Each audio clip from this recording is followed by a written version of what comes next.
자, 계속해서 진도 나가겠습니다. 215조. 지난 시간까지 우리 과세 표준에 관련된 내용 설명했습니다. 어디까지요? 과세 표준. 자, 이제 우리 과세 표준이 나왔으니까 세율 곱합시다.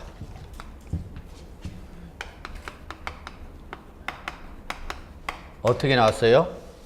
차장 금기 해서 나왔죠? 예. 양도처에서 장기 보유득 벌금지를 차감하는 금액을 양도소득 금액. 여기서 양도소득 기본공제를 차감으로써 뭐가 나왔다? 과세표 나왔죠. 이제 여기다 뭘 곱해라? 세율을 곱해라. 근데 어떤 세율이냐? 소득세 중에서도 양도소득세 세율을 곱해라. 그래서 뭐가 나온다, 여러분? 양도소득 산출세액이 나온다.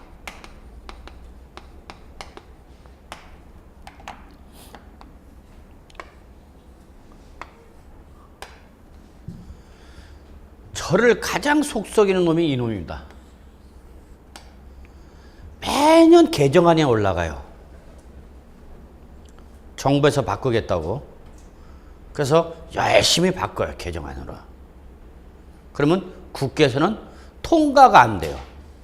그 도로바퀴 올해 또 올라갔어요.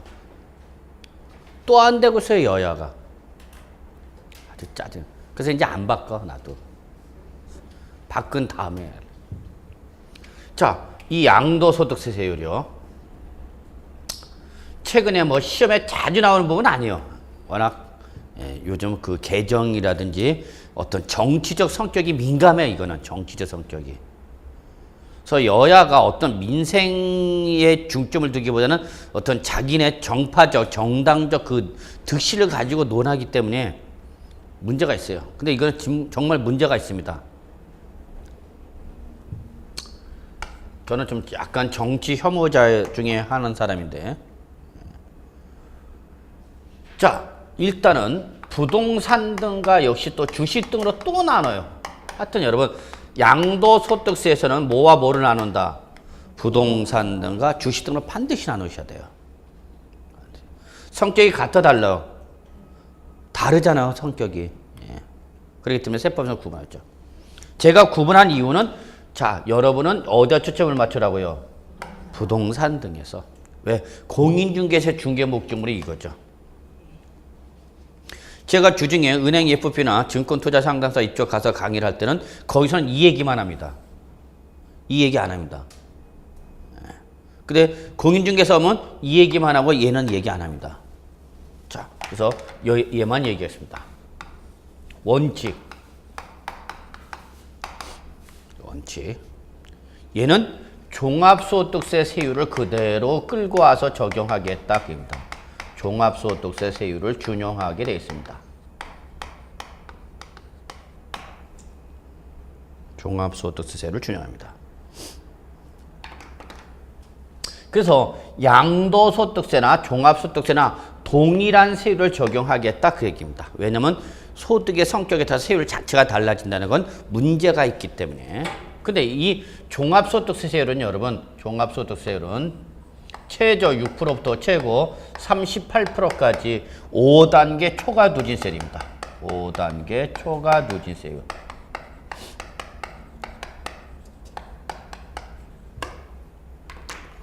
우리 책에 나와 있나요? 예. 무슨 세율이다고 여러분? 누진세율, 누진세율. 그러니까 소득이 뭐 할수록? 클수록 높은 세율 때리겠다는 얘기죠. 그래서 고소득자한테 좀 더 높은 세율 때리겠다 해서 종전에는 4단계였다가 38%더 높인 겁니다. 이것도 논란거리예요. 35%에다가 33%에다가 38% 올리는 거죠. 야, 1억을 넘어가는 사람들은 좀 더 많은 세금 내라. 그래서 누진세, 무슨 형태? 계단형 형태.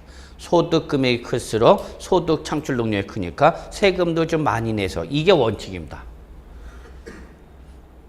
그래서 최근에 시험에 나왔을 때 이렇게 보세요. 최저 세율이 몇 프로냐? 몇 프로? 6%. 그래서 과표가 1,200만 원까지는 6% 세를 때립니다.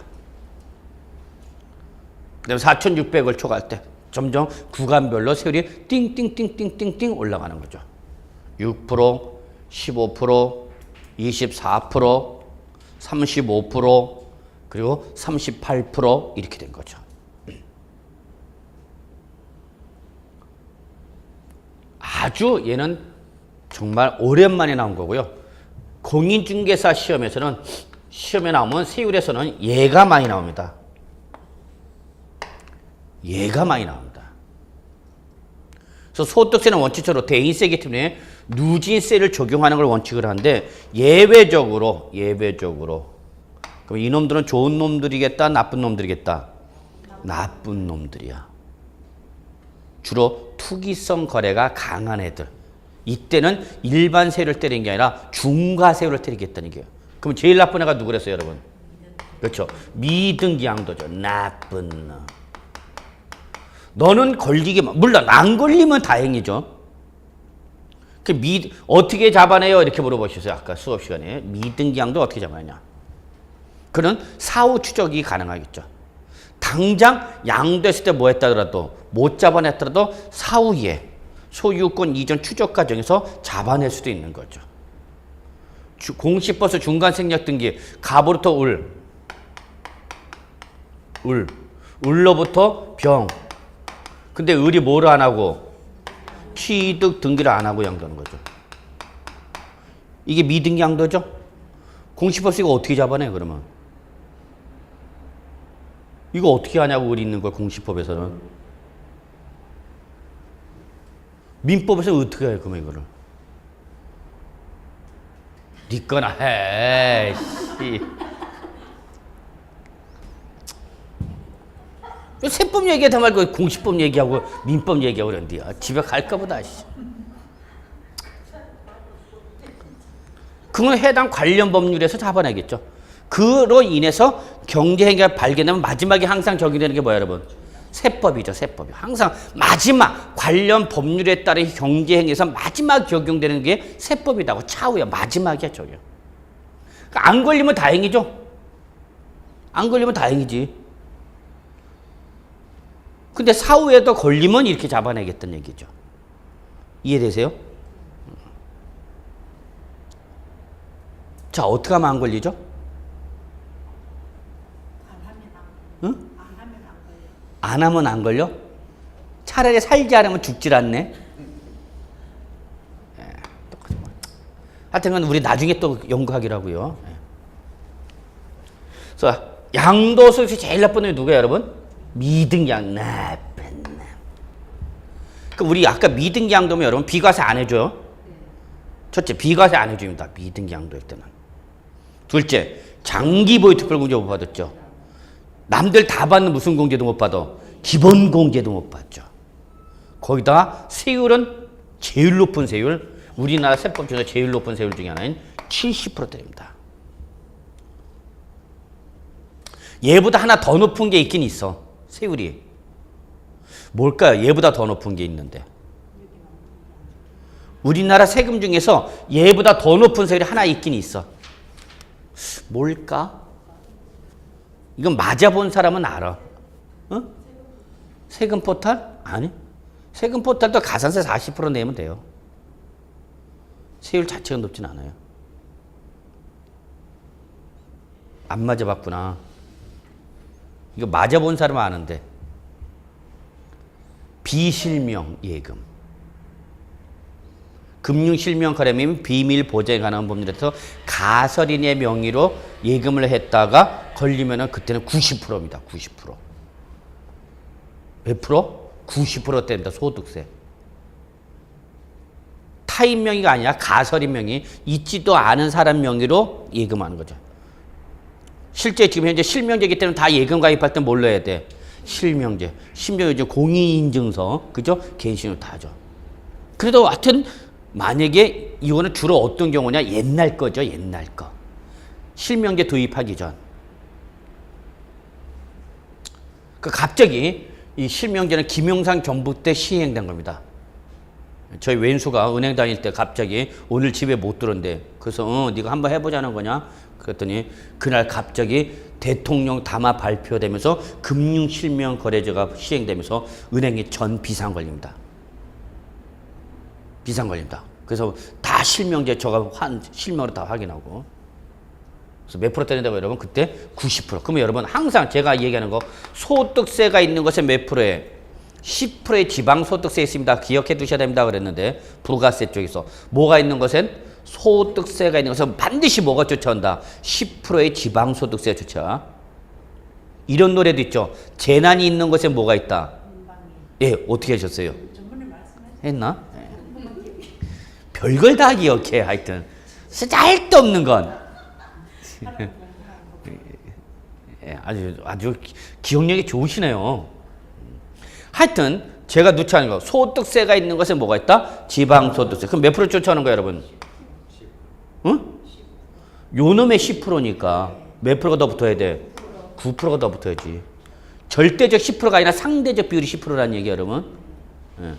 지방소득세는 상대적 10%라는 얘기야. 절대적 10%가 아니라. 그러니까 소득세가 때리면 그 소득세 몇 프로? 10%. 요 금액이 10%라는 얘기야.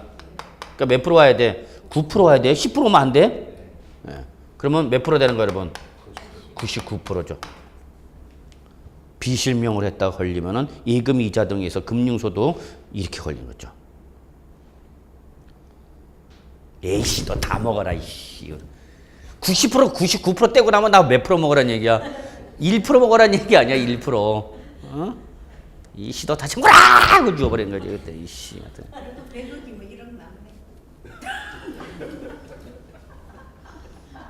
한번 해볼쳐? 한번 100억 내고 99 세금 내가 한번 1억 받아보실래요? 그래도 받아 안 받아? 받아야죠. 아이 참. 이 세금 문제는 자본주의 국가에서는 태어나서 뭐 할 때까지? 죽을 때까지 쫓아내는 게 세금 문제입니다. 죽을 때까지.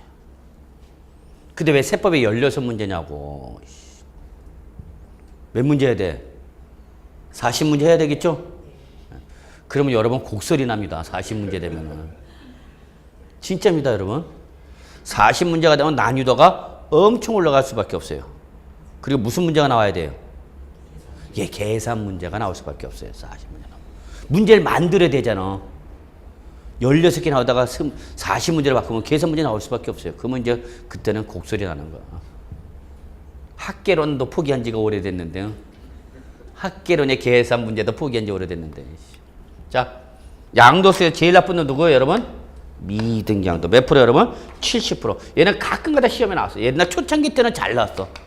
1회 때 첫 번째 문제가 이 문제였어. 1회 때, 공인 중개사 1회 때 미등양도세 소득세 몇 프로냐? 그땐 80%였어요. 이것도 낮춘 거다. 낮춰서 이렇게 된 거야, 여러분. 그러니까 걸리면 다 뭐 하겠다?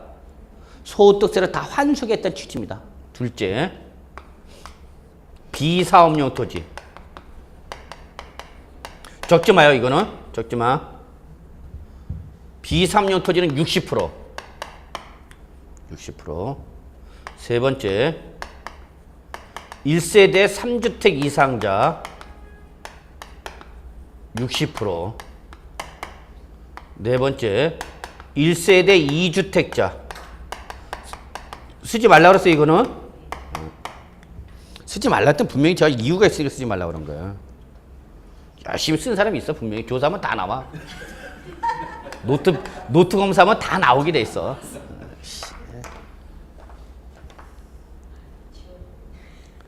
여러분, 요거는 제가 어떤 정파, 정당 얘기하는 거 아니에요. 세법 그 스토리, 히스토리를 말씀드리기 위해서. 요거는 노무현 정부 때 만들어진 겁니다.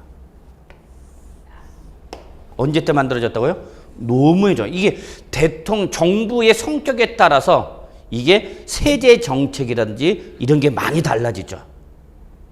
노정부 때 만들어진 겁니다. 그러면 이때 여러분 특징은 이때 노무현 정부 때 세법이 엄청난 변화를 일으킵니다. 무겁게 됐을까요? 가볍게 됐을까요?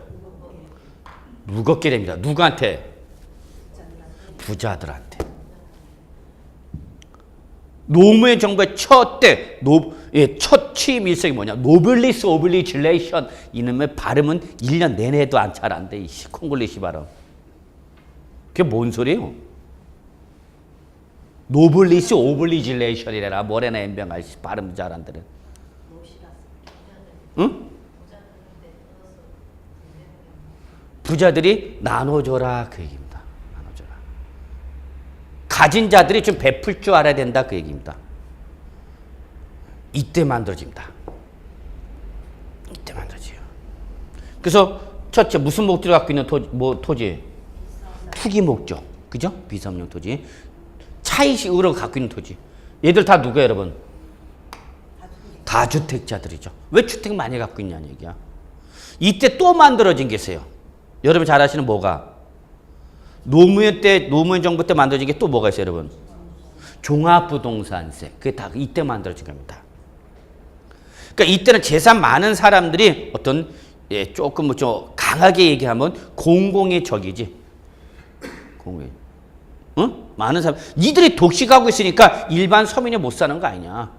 주택 공급률이 통계치상 100%를 초과해버렸는데 왜 주택 없는 서민들이 그렇게 많냐 이거야. 공급률은 100%를 초과했는데 왜 무주택 서민들이 이렇게 많냐 그 얘기야. 그러면 뭐야? 부자들이 갖고 있는 거 아니냐. 그래, 그러면 니들 경제적 능력이 좋으니까 세금도 많이 내야 될 거 아니냐 그 얘기야. 그래서 이걸 만듭니다. 종부세 만듭니다. 그러니까 보유하면은 뭘 때리고? 종합부동산 때리니까 재산세 외에도. 그리고 에이 못하겠다 뭐 하면 양도하면 다주택자도 세금으로 다 환수해버리겠다는 얘기야. 발칵 뒤집히는 데가 어디예요? 예. 소위 말하는 중산층이 산다는 강남구, 서초구, 송파구가 발칵 뒤집혀집니다. 거기에 대부분 많이 걸리는 사람들이거든. 우린 걸려 안 걸려? 안 걸려. 이렇게 내봤으면 좋겠어 나도 진짜. 씨. 주택 18채 갖고 있다가 한 번 하나 양도해갖고 한 60% 맞아봤으면 좋겠어. 맞아보실래요? 자, 이거 노무현 정부입니다. 그 다음에 그때 또 뭐가 만들어냐면 상속세 증여세가 포괄주의 과세로 바뀝니다. 이 세법상 이때 엄청난 변화가 일어납니다. 포괄주의 과세는 뭐냐면 법에서 이렇게 하면 상속세 과세겠다, 이렇게 하면 증여세 과세겠다 하고 이렇게 법에서 규정하게 냈단 말이야. 그러면 재벌들이 이걸 싹 다 어떻게 하는가? 싹 피해가는 거죠. 그래서 법에서 규정하지 아니한 형식으로 싹 자식들한테 물려주는 거야, 재산을. 누가 제일 잘하는가 그런 것들이? 재벌들이 제일 잘하는 거죠. 삼성그룹의 상속이 일어났을 때 이병철 회장부터 이건희 회장부터 상속이 일어났을 때 우리나라가 최대 갑부의 상속이 일어났으니까 제일 많은 상속세가 보냈는데 없어. 순위 안 꼽혀. 테니도 못 꼽혀. 왜? 이미 이전에 다 버는 거죠. 그러다 지금 형제들 간에 싸움이 벌어졌죠. 뭐 하는 과정에서 상속하는 거예요. 뭘 빼먹었다? 주식 빼먹었지 않냐? 붙는 거야. 나 우리 형하고 한번 재산 싸움 해봤으면 좋겠어. 씨.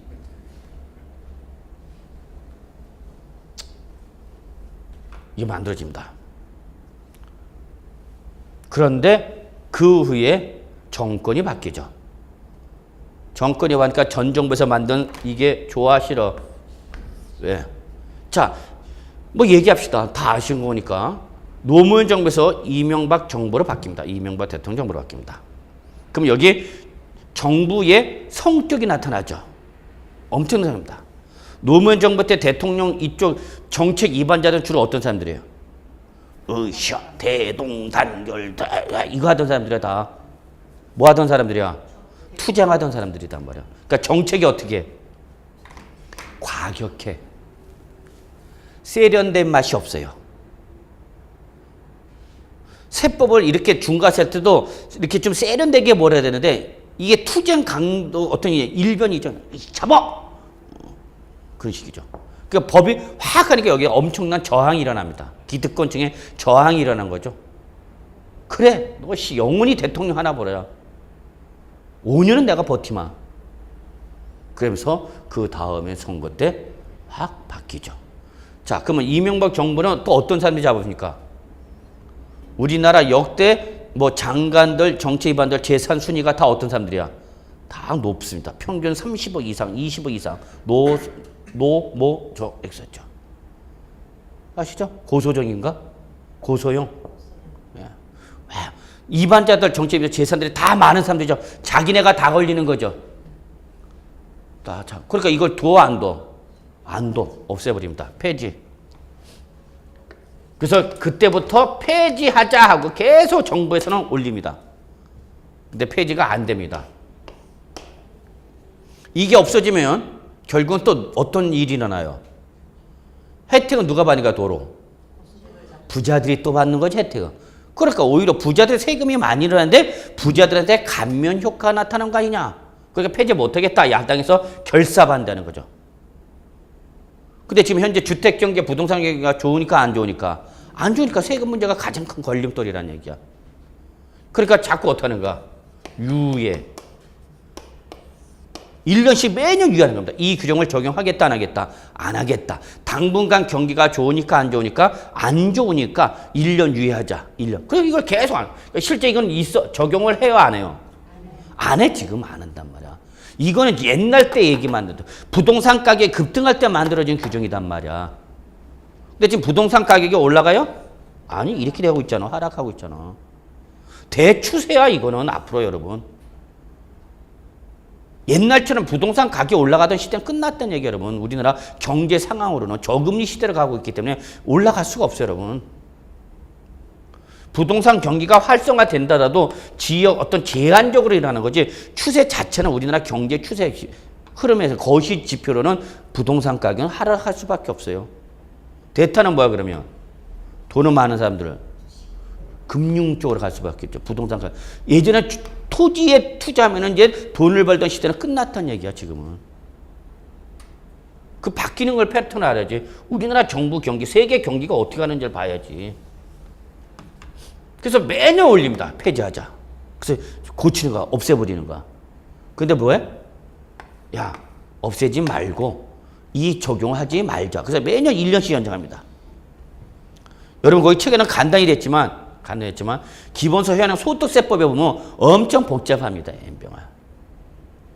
뭐 하니까? 유예하니까. 역시 누가 혜택을 받는가? 부자들 혜택 받죠? 그래서 여기다 또 규정 만듭니다.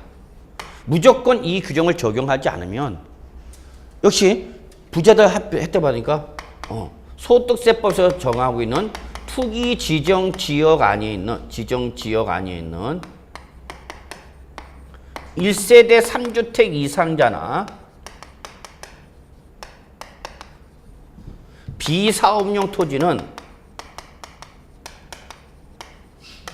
저세율을 때리지는 않는 대신 누진세를 적용하게 되면 누진세에다 10% 더한 세를 때리겠다 이렇게 만들어놨어. 그러니까 다른 사람보다 몇 프로 더 내라는 얘기야 여러분? 10% 더 내라는 얘기야.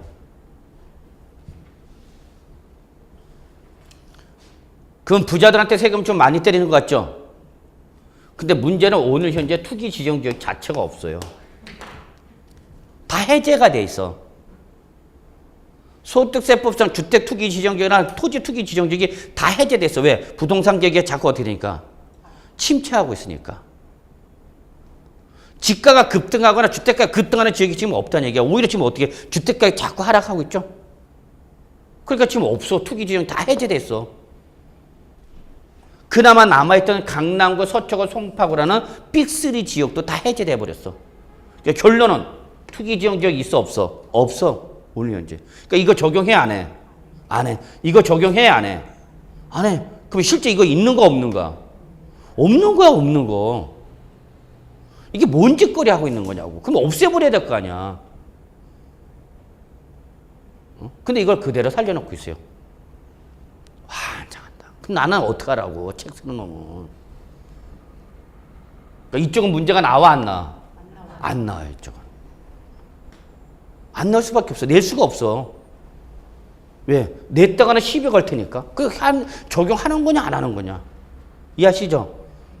그래서 아예 제가 거기에는 이걸 빼버립니다. 이 내용이 지금 있어 없어? 없어. 근데 현행 법률에는 있단 말이야. 현행 법률에는.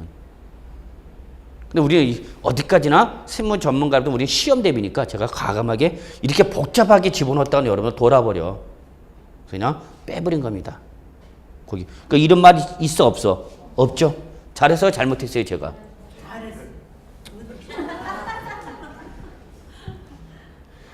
그러니까 제가 이걸 설명하는 이유는 특정 목적인 게 실은 이러이러한 소득세법상 규정이 있는데 이런 소득세법상 규정인데 현실적으로 지금 적용하고 있으니까 안 하고 있으니까 안 하고 있으니까 시험에다 나올 수가 없어요. 이거 물어볼 수가 없단 말이야. 제가 안 물어 절대 못 물어봅니다 이거는. 그래서 과감하게 제가 거기 뺐는데 실제 소득세법에 이런 규정이 있다 없다 있다라고만 여러분 아시고 나중에 이번 연말 때 보면 또 뉴스 나와. 우리 세법 맨날 뉴스 나오죠. 뭐 고쳤니 안 고쳤니 뭐 취득세 연구이냐 하냐 안 하니 부가가치세 또 연구이나 때문에 또 뭐 아유 돌아버려. 빨리라도 바꾸든지.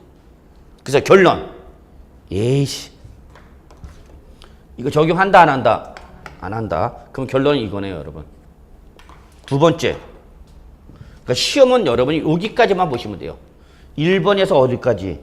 2번. 요거는 볼 필요 없어. 아, 여기 아니지. 2번이 아니지. 몇 번만 보면 된다고 여러분? 1번과 5번만 보시면 된다. 그 얘기입니다. 그러면 이제 미등기 양도가 아니면 두 번째 뭘 따져라? 보유 기간을 따져라. 그 얘기하고. 이거는 시험에 나올 수 있는 거예요, 여러분.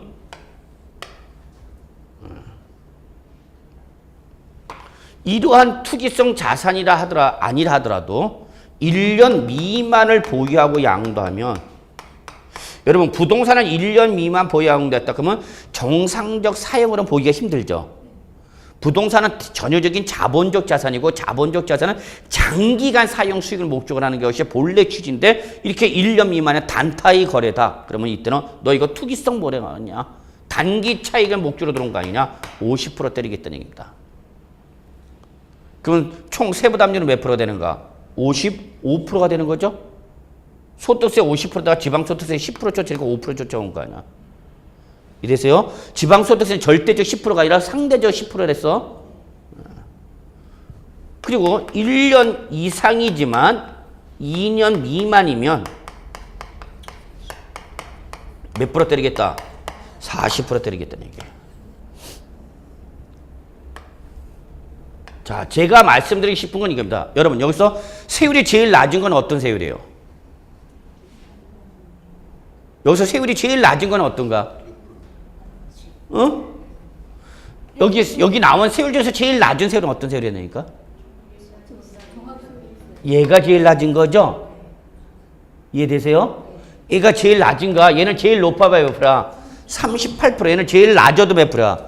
40%죠. 그러니까 여러분, 우리는 원칙을 맞아야 돼? 예외를 맞아야 돼? 어떤 걸 맞아야 돼? 잘 맞아야 돼? 아무거나 막 맞으면 안 돼?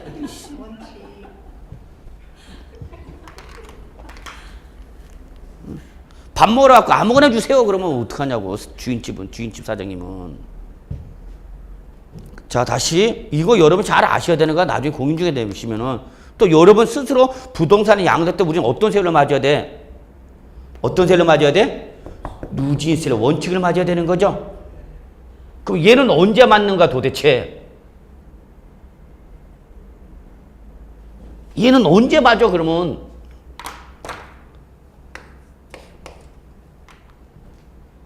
응?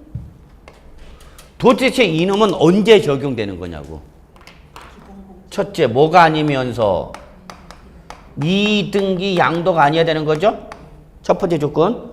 둘째, 최소 몇 년 이상을? 2년 이상을 보여야 되는 거죠. 네, 제가 얘기하고 싶은 건 이거예요, 여러분.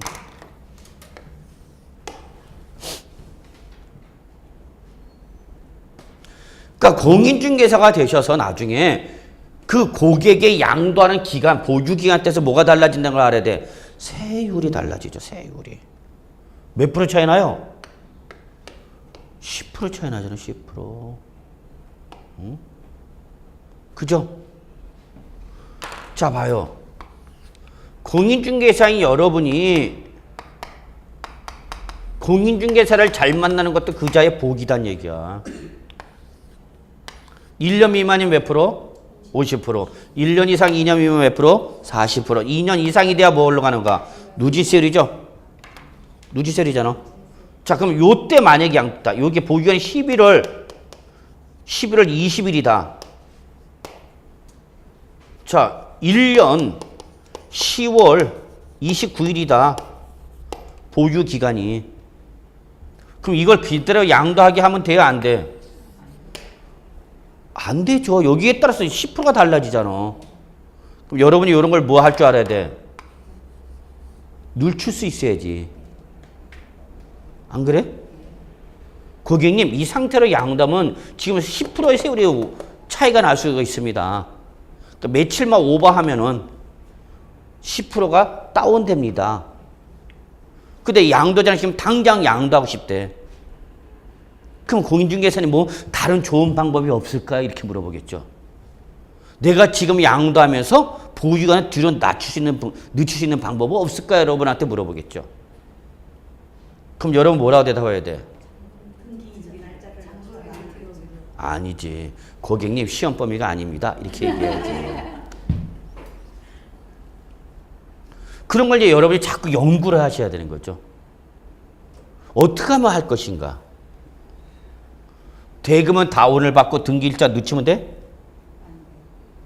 응? 돈을 다 받았죠?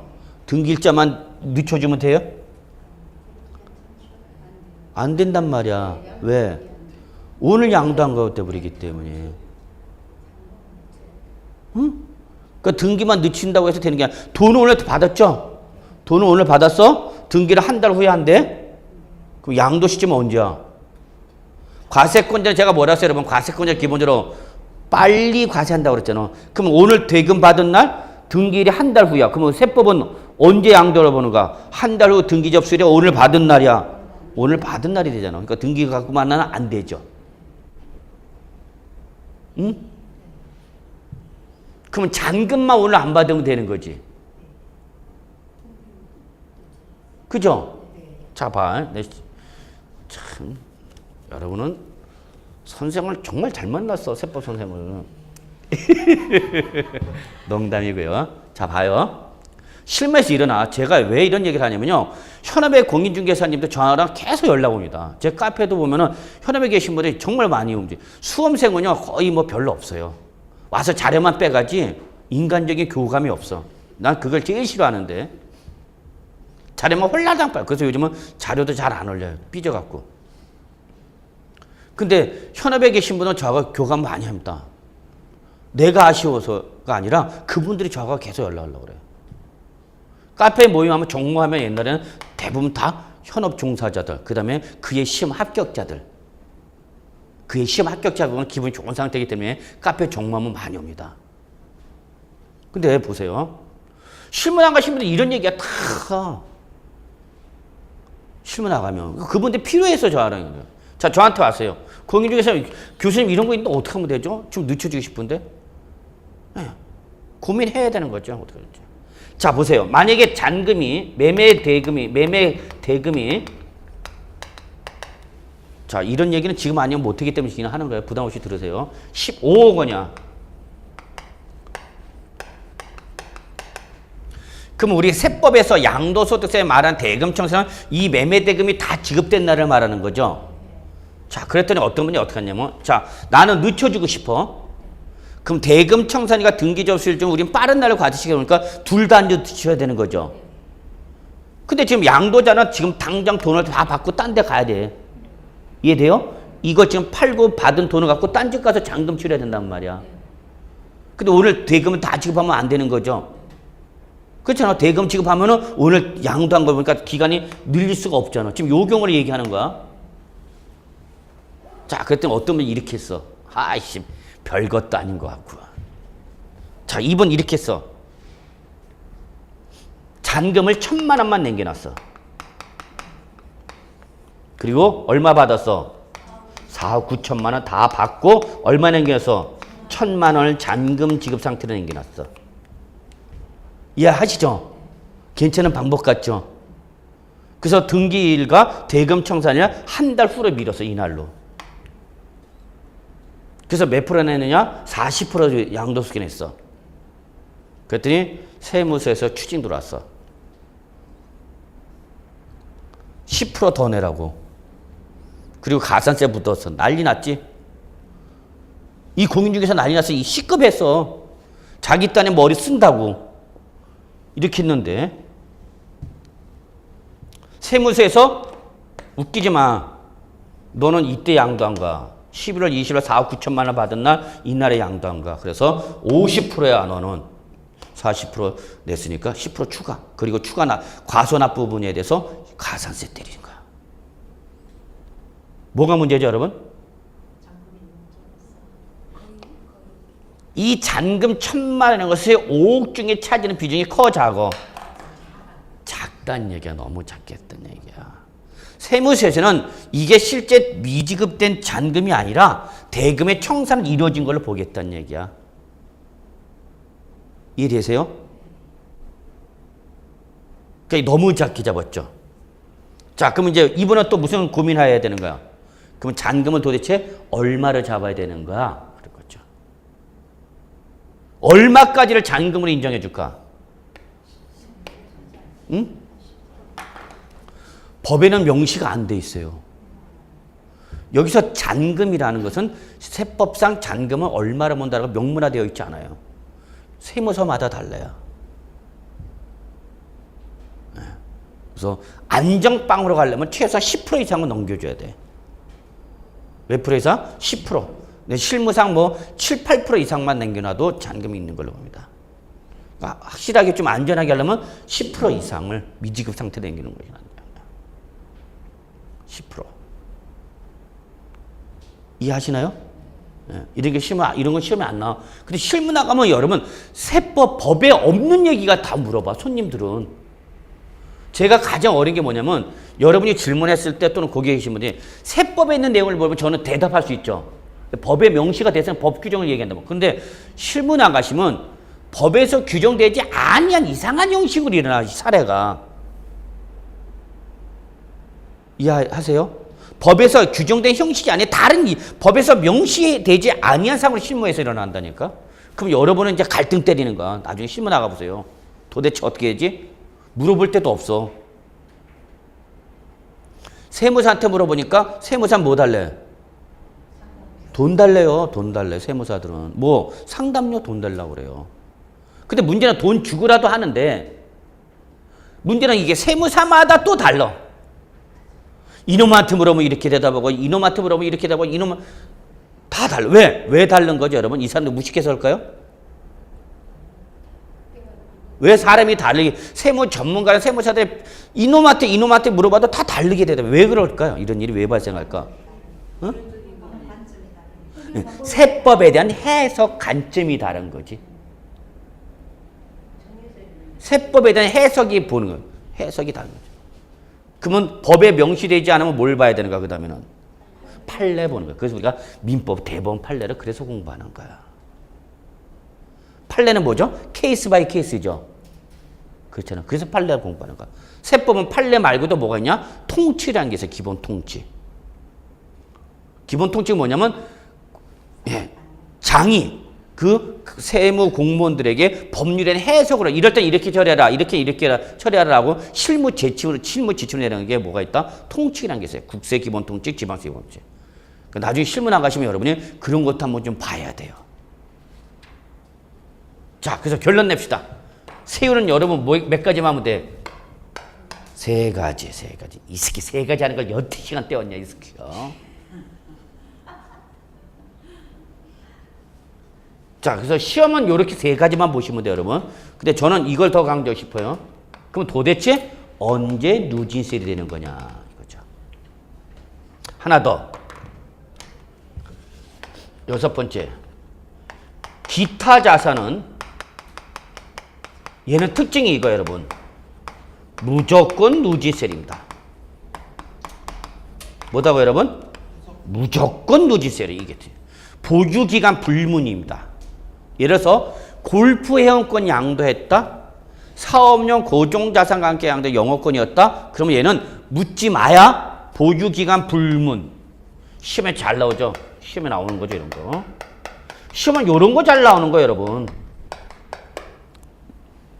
자, 6개월 보유하고 양도했어요, 여러분. 6개월 보유 양도했는데 그게 부동산이야? 그럼 몇 프로야?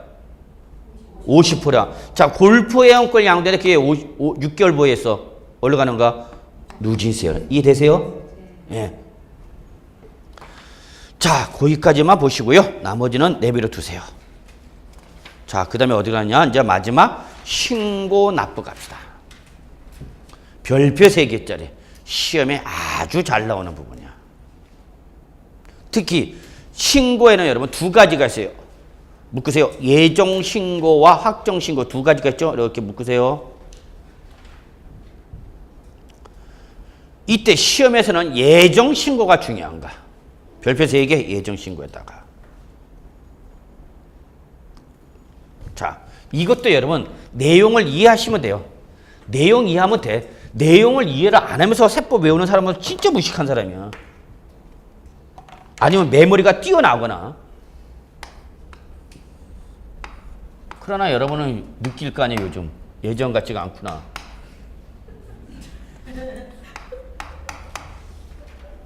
그죠? 아니, 요즘 공부하시다 보면 그거 느낄 텐데, 안 느껴요? 느껴야 되는데. 자, 소득세는 1월 1일부터 언제까지 여러분? 12월 31일 1년을 뭐로 한다고 했어요, 여러분? 1 과세 기간으로 합니다. 그랬죠? 소득세는 몇 년 단위 과세? 1년 단위죠. 그래서 1년 동안에 발생한 소득에 대한 소득세를 언제? 다음 연도 5월 달에 뭐하라? 신고하고 납부하라. 언제 내라고요, 여러분? 다음 연도 5월 말에 그 네가 벌어들인 소득에 대한 소득세를 뭐하라? 신고하고 뭐하라, 여러분? 납부하라. 그래서 결론 냅시다. 소득세는 언제 내는가? 언제 신고 납부하는가, 소득세는? 소득이 발생한 연도의 다음 연도 5월달 내는 거죠? 되셨죠? 네, 이게 원칙이야. 자, 그래서 소득세 우리 언제 내? 5월달. 그랬더니 5월달에 신고 납부하니까 과세관청에 문제가 생겨. 소득세가 1년 4개월 동안 단 한 푼도 안 들어오다가 5월달 돼서 갑자기 확 돈 들어오는 거죠. 근데 국가나 지방자치한테 과세권이야 돈은 언제? 매일 나가잖아. 여러분 이건 우리 가정경제하고 똑같아. 아저씨가 매달 한 달에 그 월급여를 갖고 와. 돈은 언제 들어와? 뭐 월 1회죠? 돈 나가는 건 매일 나가잖아. 매일. 우리도 오늘도 돈 나갔잖아. 돈 나갔잖아. 씨, 그 돈 어디서 충당할 거야? 버스비, 밥값, 책값, 뭐 커피값, 씨. 돈은 계속 나가는데 매일 나가는데 들어오는 건 어떻게 하는 거야? 한 달에 한 번이야. 근데 얘는 과세관청이 이건 몇 번이야? 1년에 한 번 들어오는 거죠. 이해되세요? 지금 어떤 상황인지? 네. 입장을 바꿔놓고 여러분이 아저씨가 월급여가 아니라 연봉으로 바뀌었어. 그래서 12월 30일 날에 1년치가 한 번에 나온대. 그럼 목돈이 들어오면 그동안은 뭐 먹고 다냐고. 물론 여성이니까 하면서 뭐 이런 대출을 하는 데 가서 대출 받아야겠지만.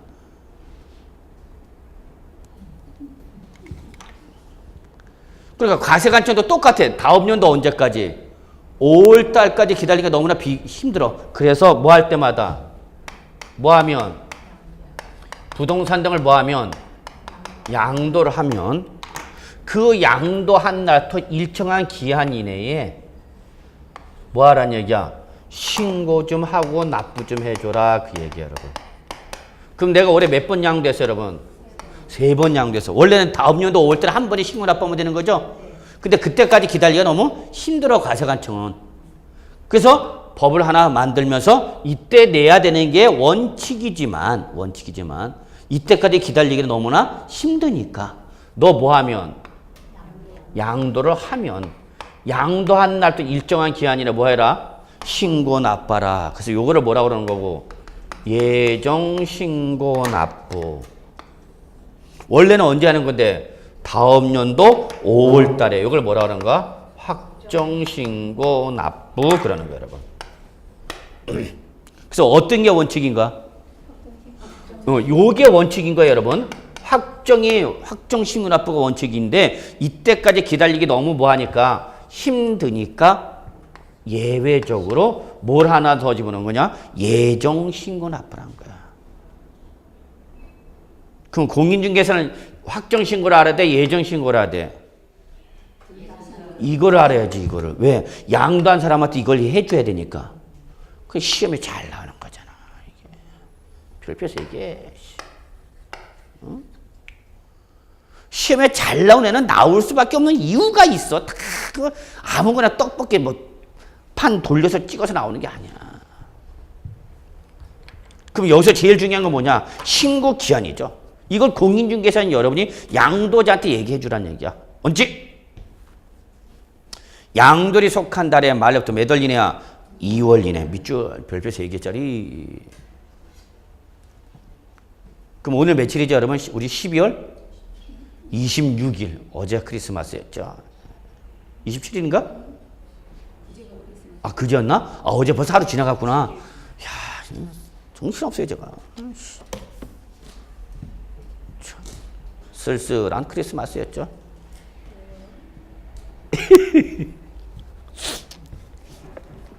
총각 때나 재밌었지 뭐. 자, 양도에 속한 달의 말이부터 몇 월이네? 2월이네. 자, 오늘 며칠이에요? 12월 27일. 자, 그럼 오늘 대금 청산했어? 그럼 예정 신고를 나는 언제까지 해야 되는가? 2월 말. 그러니까 항상 여러분 기한을 물어보면 뭘로 끝내버리면 돼? 말일로 끊어버리면 돼. 왜? 기사점이 뭐니까? 말일부터니까. 기사점이 말일부터. 양도일부터가 아니라 양도에 속한 달에 말일 동그라미 쳐야 돼. 출전 이런 거 좋아한단 말이야. 그러니까 출전을 어떻게 바꾸냐면 양도일부터 2개월 이내에 이렇게 싹 바꾸나. 그럼 여러분, 어머 이 아저씨 봐 실수하고 있나? 뭐가 빠졌어? 말이. 그걸 잡아내야 되는 거야. 시험이야 그게. 여러분 아무 의미 없이 이거 다른 것도 똑같이 책 안마 시야 빠지게 보고 외워봐면 뭐해? 시험에 나오는 패턴, 출제 기간 그걸 대비하면서 공부를 안 하면 여러분 삽질이야. 여기도 파봐도 저기도 파봐도 삽질. 그래서 시험 끝나고 나니까 남들은 머리가 아프다는데 나는 뭐가 아파? 팔다리가 아파. 왜 그런가? 삽질하다 끝나서 그런가? 삽질하다. 그러니까 공인중개사는 자가 진단이 다 가능합니다. 시험 끝나고 나서 머리 아파. 그러면 그 언니는 붙은 거야. 근데 머리는 해맑어. 근데 가팔이 이렇게 자꾸 결려. 그럼 뭐 하다 끝났구나? 삽질하다 끝났구나. 항상 시험을 패턴을 맞추면서 공부하셔야 다른 것부터 똑같아. 시험이 어떻게 나오는지 여러분이 그걸 알면서 대응을 하면서 공부해야 된단 말이야. 양돌이 속한 달에 무슨 날? 말일 동그라미. 말일이 포인트야. 그러면 실제 시험에서 사례로 나오면 여러분 무조건 뭘 잡아야 되는가? 말일 잡아야 되는 거죠. 예외는 내버려 둡시다. 이건 국계법을 해야 되니까. 자, 그럼 누가 예정 신고되나요? 두 번째 중요한 게 예정 신고 의무자죠. 과세 대상 자산을 뭐한 자? 양도한 자. 밑줄 적어놓으세요. 양도소득세 납세무자야.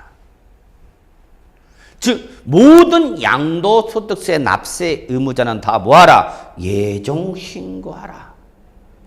그때 밑줄 양도 차익이 없거나 제로인 거죠. 또는 양도보 차손 손실이 발생했다 하더라도 뭐하라? 신고는 하라. 의미 전달됐습니까? 예. 만약에 안 하면 어떡할 거냐? 그게 바로 밑에 가산세가 나오는 거야. 그래서 그 가산세 바로 밑에 별표 나왔죠. 뭐는 물론 확정신고 때는 물론 언제 때도 예정신고 기한에도 적용한다. 그러면 예정신고 기한은 강제 규정이다, 임의 규정이다. 예정신고는 강제 규정인가, 임의 규정인가? 아니야, 여러분. 안 하면 뭘 때린다고 그랬으니까 가서 때리니까 이건 뭐 해야 돼? 강제적으로 해야 되는 거야. 그래서 강제 규정이에요. 이제 제가 왜 말하냐면 이 말씀 드리냐면요. 원래는 임의 규정이 있어요. 하려면 할고 말려면 말았어요. 예정신고가. 근데 이게 2010년도부터 바뀌면서 강제 규정으로 바뀌었습니다. 할 수 있다가 아니라 예정신고는 할 수 있다가 아니라 뭐야? 하여야 한다야. 이제. 안 하면 가산세 때리겠다는 얘기야. 가산세. 예전에는 확정신고 기한 때 다음 연도 5월 달까지 안 했으면 그때 가산세가 되는데 지금은 뭐 하면 양도할 때마다 예정신고하는 뭘 때린다? 가산세 때리겠다. 그 얘기입니다. 이해하셨어요? 그래서 무슨 규정이다고 이제 예정신고도 강제 규정이다. 체킹해 놓으셨죠? 그럼 가산세 어떻게 때릴 거냐? 신고 불성실 가산세를 때리는데 이거는 무슨 과세요? 그 밑에 보세요. 차등 과세. 어떻게 차등해? 1번, 2번, 3번으로. 그래서 1번 밑줄 무슨 행위? 부정한 행위. 나쁜 놈. 무슨 짓을 했어? 부정한 짓을 했어. 사랑과 전쟁 2를 말하는 게 아니라 뭐 썼어? 허위계약서. 전화 허위계약서. 양도소득세 전형적인 부정행위는 뭐야? 허위계약서, 이중계약서. 그렇죠. 그럼 그때는 몇 프로 때려? 40%. 죽어라! 40%. 나쁜 놈. 2번 신고 안 했다. 무신고 몇 프로? 20%. 신고는 했는데 적게 했다. 몇 프로? 10%. 그리고 거기다 적었어요. 신고 불성실 가산세 위에다가 국세, 지방세 동일. 모든 우리 부동산 세법에서 말하는 국세나 지방세나 신고 불성실 가세는 다 차등 과세. 적어놨어요? 예. 납부 불성실 가산세는 하루당 10,000분의 3에다가 납부 지연일수. 적으세요. 국세, 지방세 동일. 여러분은 공부하기 편해졌어. 자, 그리고 마지막 부가세. 뭐가 있는 것엔? 소득세가 있는 것에 뭐가 있다고요, 여러분? 지방소득. 이게 또 지금 개정안이 올라와 있어. 아, 돌아오겠다. 이걸 부가세에서 독립세로 바꾸겠대요. 그러면 또 책 여기저기 다 고치러 다녀야 돼. 아, 이제 안 해.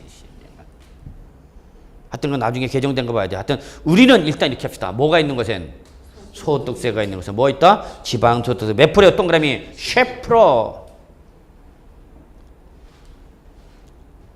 그리고 만약에 양도소득세를 납부하는 가지서 뭘 받으면 감면을 받게 되면 그때는 감면세액에 대해서 몇 프로를? 20%를 뭘 한 번 더 내야 된다?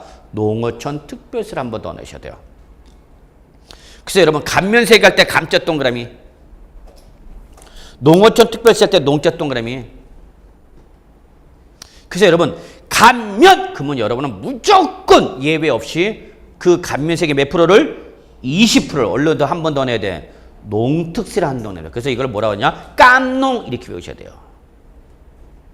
감면세액 할 때 감자, 농어촌 특별세 할 때 농자. 그래서 어떻게 된다고? 깜농 그래야 돼요. 깜농. 적으세요. 국세, 지방세 동일. 깜농은. 취득세 감면받았다. 등록면허세 감면받았다. 그러면 지방세인 취득세 등록면허세라도 감면세에 대해서 몇 프로를? 20%를 뭘 한 번 더 내야 된다고? 농어촌 특별세. 그래서 어떻게 한다고 여러분? 깜농. 배우셔야 돼요. 깜농.